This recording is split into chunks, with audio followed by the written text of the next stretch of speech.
Good morning, students. I hope you all are fine. Yes, but let us start study. Today we will discuss about a story, A Broken Promise, Chapter 6. ठीक है, इस story में क्या है बेटा, एक राजा के बारे में बताया हुआ है जिसका नाम क्या है, धननंद। ठीक है, वो नंद साम्राज्य का सबसे लास्ट राजा था, धननंद।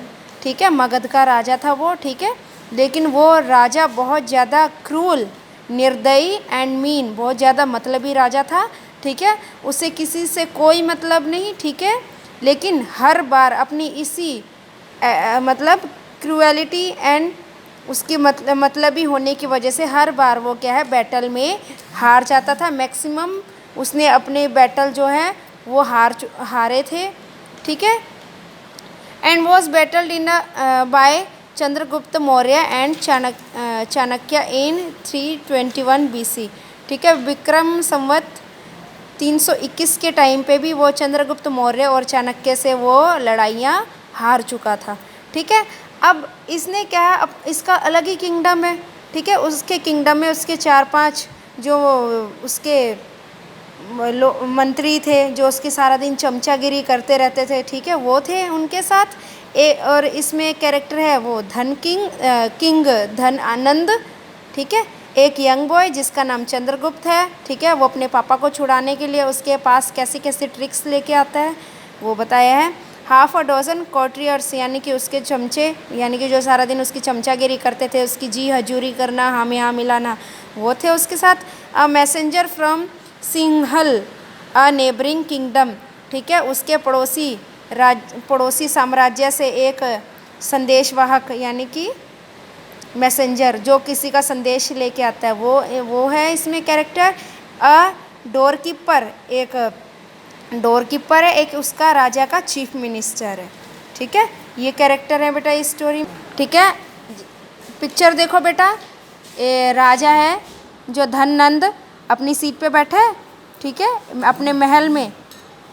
ठीक है, तो वहाँ पे ये चमचागिरी करने वाले इसके, ठीक है, कॉर्टियर्स भी है। ठीक है, जो उसको सारा दिन क्या करते रहते हैं, उसकी जी हजूरी करते रहते हैं। ठीक है, तो जैसे ही सभा स्टार्ट होती है तो वो क्या बोलते हैं कि एक फेलो है, बहुत अच्छा गाना गाता है, ये तो बहुत ही वंडरफुल मैन है, एटसेट्रा, ये सब चीज़ें बोलता है। ठीक है, तो दूसरा फर्स्ट कट्रियर तो हाँ में मिलाता रहता है कि साउथ से एक आया है, इंसान आया है, बहुत अच्छा गाना गाता है, आपके लिए उसने गाना बनाया है, ये वो। ठीक है, इसी तरीके से दूसरा भी उसके हाँ में हाँ मिलाता है, तीसरा चौथा। ठीक है, 3-4 लोग उसके हाँ में हाँ मिलाते रहते हैं। फिर कहते हैं I am glad to hear what you say, कहता है मैं तुम्हारी बातें सुनकर खुश हुआ, मुझे तुम पर प्राउड है। इस तरह की वो आपस में बातें करते रहते हैं। उसी टाइम क्या है, एक चीफ मिनिस्टर आता है, एंट्री करता है उसके कोर्ट में, एंट्री करता है और वो कहता है कि मैं बहुत ही ज़रूरी काम से आपके पास आया हूँ। कहता है सारा, तो राजा क्या कहता है उल्टा, तुझे ही सब कुछ ज़रूरी होता है, लेकिन मेरे पास तेरे लिए कोई टाइम नहीं है, तेरे काम के लिए मेरे पास कोई टाइम नहीं है।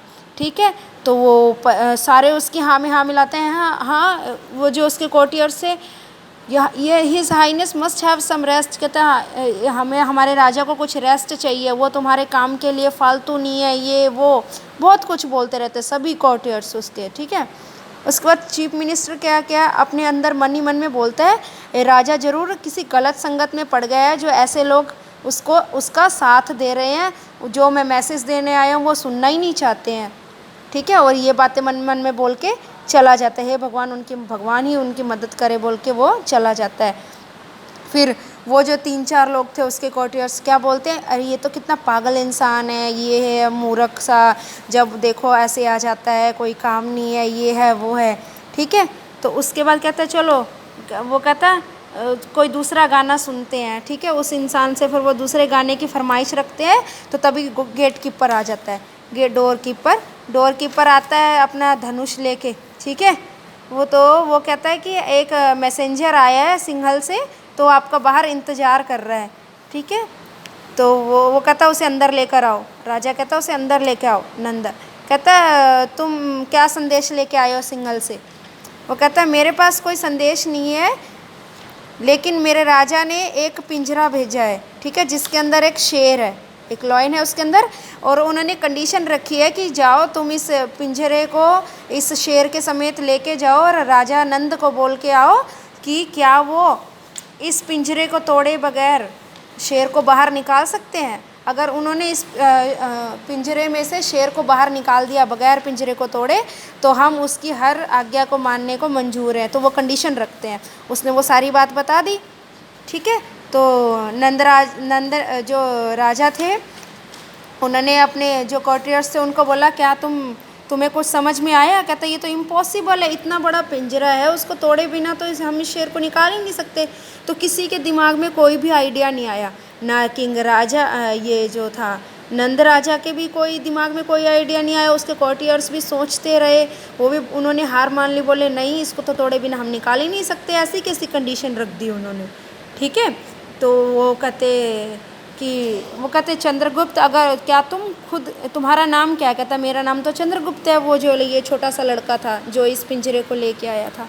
ठीक है, कहता तो राजा नंद क्या है हड़बड़ी में बिना कुछ सोचे समझे उसे बोल देता है क्या तुम ये कर सकते हो? अगर मान लो तुमने ये काम कर दिया, बिना तोड़े इस शेर को बाहर निकाल दिया, तो जो तुम कहोगे वो मैं मानूंगा। ठीक है, वो कहता है ठीक है, लेकिन आप अपने प्रॉमिस में पक्के रहना, प्रॉमिस पे। ठीक है, तो बाकी सारे ऐसे कहते हैं ये लड़का पागल हो गया है, ऐसा इसका कोई ऑप्शन ही नहीं है, इसको हम बिना तोड़े निकाल ही नहीं सकते, ये तो पक्का हार जाएगा। ठीक है, इतना सब कुछ बोलने के बाद तो चंद्रगुप्त ने कंडीशन रखी कि ठीक है ये काम मैं कर सकता हूँ, लेकिन मुझे कोयले से भरा हुआ एक ओवन चाहिए। ठीक है, कोयले से भरा हुआ ओवन चाहिए, मतलब पूरा जिसके अंदर आग जलाते हैं ना, ऐसा कुछ बर्तन सा ओवन चाहिए जिसके अंदर मतलब जलते कोयले पड़े हों। कहता तुम क्या करोगे इस चीज़ का? चलो ठीक है कोई बात नहीं। नंद ने उसकी बात मान ली और एक मतलब रेड हॉट कोयलों मतलब लाल लाल कोयलों से भरा हुआ, जलते हुए कोयलों से भरा हुआ एक ओवन मंगवाया और उसको पकड़ा दिया। उसने सोचा हो सकता है कि उसके लिए खाना बनाता हो लॉयन के लिए। उसके दिमाग में फिर भी कोई आइडिया नहीं आया कि ये क्या करेगा इसका। उसे लगा कि ये लॉयन के लिए खाना बनाएगा। ठीक है, तो सारे हंसने लगे, कैसा मूर्ख है ये, वो कॉर्टियर्स से सब हंसने लगे उस पर। बट उसने क्या किया, चंद्रगुप्त ने बोला सर्वेंट को, नौकर को बोला put the cage on this oven, कि इस जो पिंजरे को ओवन के ऊपर रख दिया जाए। ठीक है, तो उसने रख दिया। जैसे ही उसने रख दिया तो वो जो वैक्स का बना हुआ लॉयन था, है ना, मोम का बना हुआ लॉयन था, वो पिघलना शुरू हो गया। तो पिघलना शुरू हो गया तो सारी पिघल के वो मोम क्या है केज से बाहर आ गई। तो नंद ने क्या बोला, हैरान हो गया और बोला अरे मैं तुमसे बहुत खुश हुआ, बेटा तुम्हारा नाम क्या है? उसने बोला सर मेरा नाम चंद्रगुप्त है और मैं उस कमांडर इन चीफ का बेटा हूँ जिसे आपने अपने महल में कैद करके रखा हुआ है। आई होप कि आपने जो मुझसे प्रॉमिस किया है अपने प्रॉमिस को निभाओगे और जो मैं आपसे मांगूंगा वो आप मुझे दे दोगे। तो राजा ने बोला अच्छा तो तुम उसके बेटे हो जो मेरा चीफ इन कमांडर था, लेकिन सुनो तो तुम्हें भी अपने बाप के साथ उसके मैं कैद कर दूंगा अपने महल में। मैं तुम्हारी कोई बात मानने को तैयार नहीं हूँ क्योंकि तुम उसके बेटे हो, ये है वो है, बहुत कुछ बोलता है। लेकिन चंद्रगुप्त ने बोला नहीं, आपने मुझसे प्रॉमिस किया था तो आपको एक राजा होने के नाते आपको वो प्रॉमिस मानना पड़ेगा, स्वीकारना पड़ेगा, जो मैं कहूँगा आपको मानना पड़ेगा। तो राजा ने इग्नोर कर दिया, उसकी बातों को मना कर दिया। पीछे पीछे जो उसके कॉर्टियर्स थे वो भी राजा की हाँ में हाँ मिलाने लगे, नहीं ये ऐसे कैसे हो सकता है, आज ये हमें उसने परेशान किया था, वो कैद है तो इसे भी कैद करके रखना पड़ेगा अपने पिता के साथ। तो उसने उसकी सारी बातों को मानने से मना कर दिया। कहता लेकिन मैं तुम्हारी और सभी बातें मान लूँगा लेकिन मैं तुम्हारी ये बात नहीं मान सकता। उसने बिल्कुल मना कर दिया राजा ने। तो राजा ने दूसरी कंडीशन रखी, तुम्हें जितना पैसा चाहिए मुझसे पैसा ले लो और यहाँ से चले जाओ। तो चंद्रगुप्त ने गुस्से में आके कहा, आपने एक राजा होने के नाते अपना प्रॉमिस तोड़ दिया। मुझे इस जो मेरी बात के अलावा मुझे आपकी कोई बात नहीं सुननी, मुझे आपसे कुछ नहीं चाहिए। अगर आप बदले मेरी इस बात से अगर आप खुश हो तो बदले में आप मेरे पिता को जेल से आज़ाद कर दीजिए, मुझे बदले में कुछ नहीं चाहिए। लेकिन उसने उसे मना कर दिया। नंद ने कहा कि नहीं, ऐसा नहीं हो सकता, मैं तुम्हारे पिता को यहाँ से आज़ाद नहीं कर सकता। तो चंद्रगुप्त गुस्से में वहाँ से चला गया, ये बोलकर, तुमने मुझसे झूठ बोला, एक राजा होने के नाते तुमने अपना प्रॉमिस तोड़ दिया, तो लेकिन तुम्हें इस बात की कीमत चुकानी होगी, बोलकर वहाँ से चला गया। So this was the story of a cruel and liar king Nanda. Read this story, pictorial story carefully. Okay, beta? Thank you. Have a nice day.